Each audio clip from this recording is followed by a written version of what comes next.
Cole, who's the most overrated, fraudulent team in college basketball? I know you don't like being the bad guy, but So I'm going to get spicy. All right, I'm bringing heat. I think it's Alabama. And I say this because, not just because I went to Auburn, but like, I think that style of basketball is such a hit or miss when it comes to March. So it's like, because they play at the highest tempo in college basketball.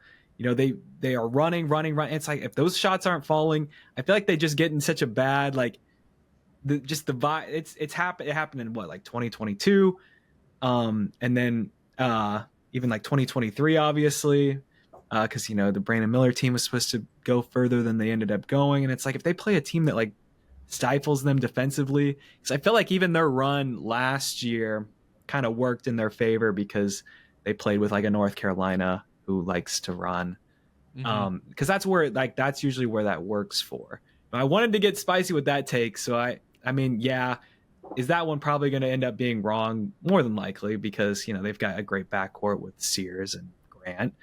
And another one I would say is like Marquette, maybe, for example, because I feel like this team is exactly like, you know, the past 2 years. And, you know, the past 2 years, they just get stopped in March when they play a team that's bigger than them, can out-rebound them, and just get more physical. And it's like, yeah, they've got a great backcourt, but I just, you know, that'd be another one I'd throw out there. And then another one I'll throw out there, too, is Kentucky, because it's like they just do not play defense. And it's like they've gotten worse, and it's frustrating, too, because I said last time I was on here, I'm like, yeah, I think they can be a national championship contender, but I don't know. It's hard not to jump off that train. As much fun as they were earlier in the season, I might have taken up maybe one of your answers, Karter or Ben, but yeah, I'd say like those are the big three.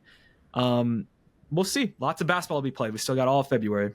Yeah, with Marquette, I feel like it kind of becomes a one-trick pony with Cam Jones, but the flip side of that is they probably will have the best player on the court in most of their games, so that's their advantage. But with Kentucky, because he's a National Player of the Year contender, so exactly, for sure. And with Kentucky, they're likely never going to have the best player on the court when it comes to these big tournament games, and even in the SEC, because I would say probably Jackson Robinson's their best player, and they play that same tempo as Alabama. And when you shoot that many three-pointers and you don't have NBA talent on your roster, look, you're probably going to go win 2/3 of your games, but it's not going to result in 6 in a row in March. It's so dangerous in March. And it's like we've seen it happen before. It's like when you play that style of basketball, if you get caught, you can lose a just really weird game. So yeah. Ben, who's your team?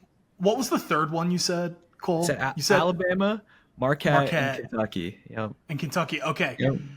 I'm going with, I mean, no one's really throwing them out as like a national championship contender, so keep that in mind. But I don't see the vision with this Texas A&M team at all.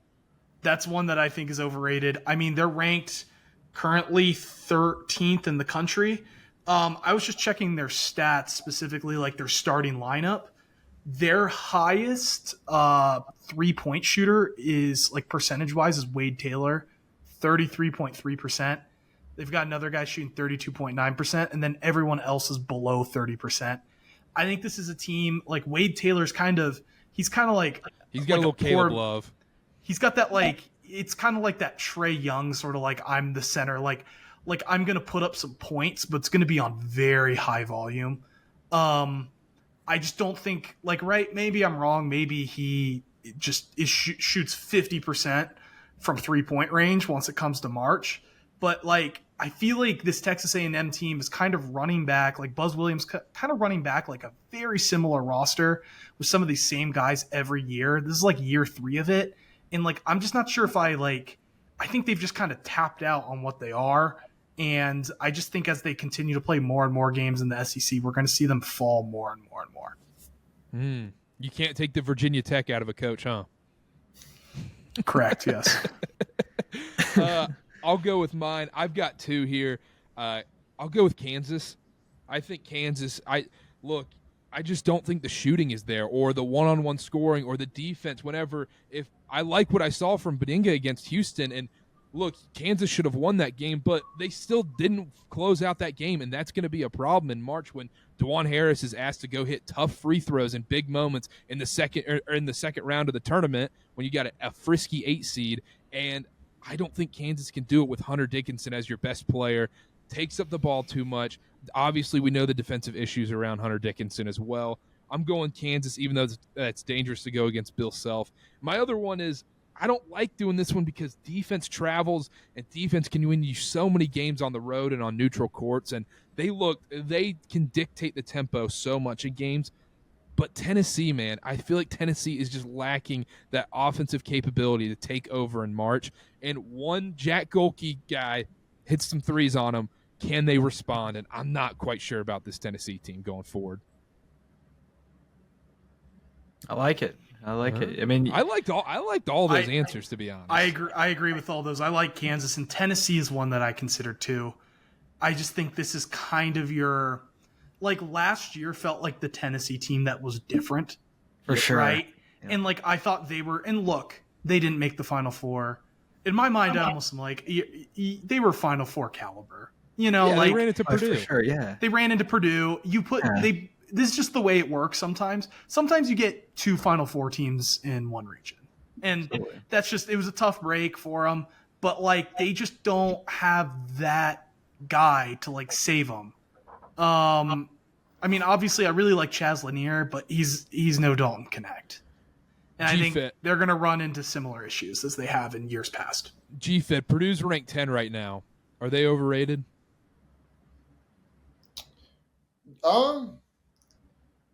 I mean, they're just so thin.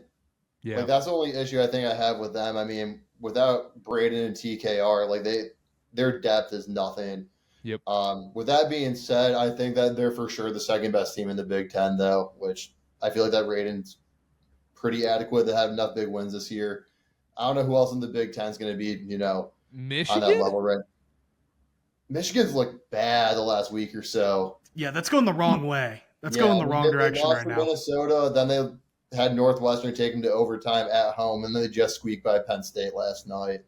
I'm not nervous about Michigan at all. I think, honestly, looking at, just from the lens of a Michigan State fan, I think that Purdue at Michigan State is going to be the Big Ten regular season championship.